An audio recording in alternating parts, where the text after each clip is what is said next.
নমস্কাৰ, মই বনিল। এয়া যে দেখিছে, এয়া হ'ল লিডুৰ ওচৰত আছে buddhist Khamti temple, Molang buddhist Khamti temple. আৰু খুবেই সুন্দৰ ইয়াৰ পৰিৱেশ। চাওক কি ধুনীয়াকৈ ইয়াৰ পৰিৱেশটো সজাই পৰাই ৰাখিছে। আৰু আপোনাক যদি আহিম বুলি ভাবিছে, আহিব লাগিব। মাৰ্ঘেৰিটাৰ পৰা 7 কিলোমিটাৰ দূৰ আৰু লিডুৰ পৰা প্ৰায় 4-5 কিলোমিটাৰ দূৰতে অৱস্থিত এই মোলাং গাঁৱতে আছে এই সুন্দৰ বুদ্ধিষ্ট খামটি টেম্পল, এটা বৌদ্ধ বিহাৰ।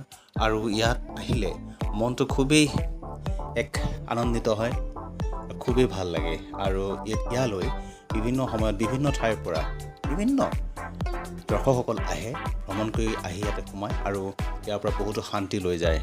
আৰু শংকৰ এহছান লৈ ইয়ালৈ আহিছিল বলিউডৰ সেই বিখ্যাত পৰিচালক। আৰু চাওক কি ধুনীয়া পৰিৱেশ। আৰু এই ভিডিঅ'টো ভাল লাগিলে আপোনালোকে যিমান পাৰে সিমান শ্বেয়াৰ কৰি দিব, কমেণ্ট কৰিব, লাইক